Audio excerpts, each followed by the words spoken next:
All right, let's just dive right into this explainer. Look, have you ever walked out of a room, maybe a meeting or just a casual conversation, and you just felt completely outmaneuvered? You can't quite put your finger on it, but you just know you said way too much, or maybe you agreed to something you really didn't want to do, or maybe you just felt a little smaller than when you walked in. It is an incredibly relatable pain. But here's the thing. Most people don't lose those interactions because they're weak. Not at all. They lose because they literally don't know the rules of the game being played right in front of them. So today, we're unpacking the silent power and breaking down the 30 invisible psychological mechanisms that govern absolutely every room you walk into. So what does this all mean? Well, it boils down to one question. Are you a player or a piece? It sounds stark, I know, but it's the fundamental reality of human interaction. Every single day, in literally every relationship and social situation you find yourself in, there's this hidden architecture at work. Dynamics of power, status, framing, perception, they're all operating right beneath the surface. And if you can't see these invisible forces at work, you're not a player in the game. You're just a piece on the board, being quietly moved by someone who actually does understand how all this works. Our goal today is to completely flip that script. Section 1. The invisible rules of power and recognizing the hidden architecture. You see, controlling a room isn't about being the loudest person at the table. It's definitely not about trying to ruthlessly manipulate people either. It actually starts with strategic silence. Most of us absolutely hate silence in a conversation, right? It makes us incredibly nervous. So our natural instinct is to just quickly fill that void with words. But the psychologically strong person, they do the exact opposite. They just let the pause breathe. Silence actively applies psychological pressure. By holding that space calmly, you subtly force the other person to fill the void. In these hidden power dynamics, whoever rushes to speak first concedes first. Section 2. Mastering perception and controlling the frame. So moving on, let's talk about how our minds are basically being hacked by the tools of perception. First up is the law of scarcity. It's pretty simple. What's rare is perceived as valuable. The moment you make yourself way too available to others, your value completely collapses in their mind. Then there's the anchor effect. Whoever throws out the first number in a negotiation, say for a salary or buying a car, they anchor the entire conversation.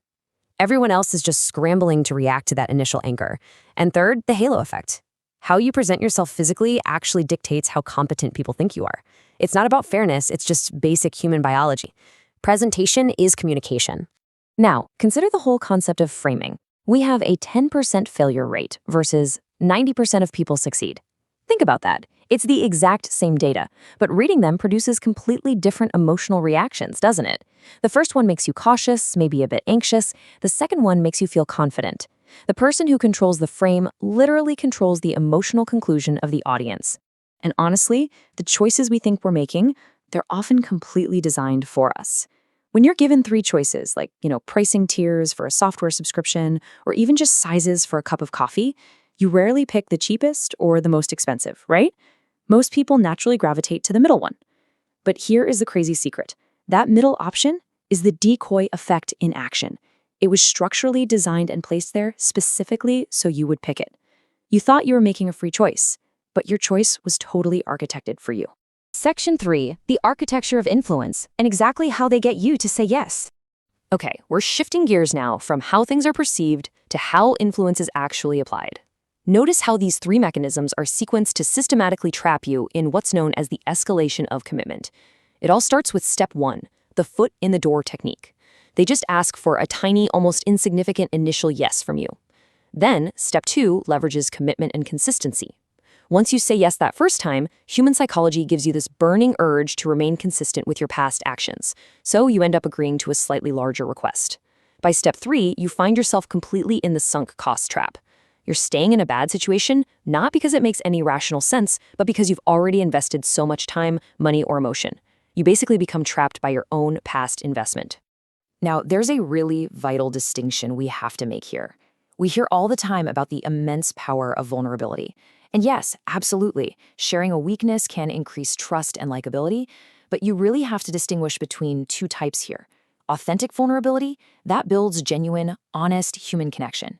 But performed vulnerability, well, that is a highly calculated tactic. It's the sharing of a totally manufactured weakness designed specifically to bypass your judgment, disarm your defensiveness, and ultimately create leverage over you. You have to learn to recognize which one you're actually dealing with. consider this pretty stark truth for a second. Intimacy without integrity is leverage. This is the chilling core of what psychologists call dark empathy. We usually think of empathy as this warm, caring trait, right? But empathy is fundamentally just the ability to understand how another person feels.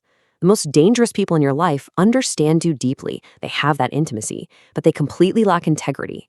They aren't using their deep understanding of you for your benefit. They're literally using it to exploit you. Section 4. Defending your reality and becoming immune. All right, so now that we've mapped out how these invisible forces work, how do we actually neutralize them? Well, to do that, you first have to recognize the tactics of destabilization. First up is gaslighting. That's when someone actively makes you question your own perception, denying your reality by saying things like, you're imagining things, or that literally never happened. Then there's the illusion of choice, where they ask, hey, would you prefer we do this Monday or Tuesday? Both of those options move toward an outcome they already decided for you. And finally, manufactured urgency. Someone telling you an offer expires today or demanding an answer right this second. Urgency compresses your thinking and totally bypasses your judgment. Listen to me, when your reality is denied or unnecessary time pressure is applied, that is not a friendly disagreement. It is destabilization. And that is your immediate signal to just slow down. So the crucial point in defending yourself is what we call the power of naming.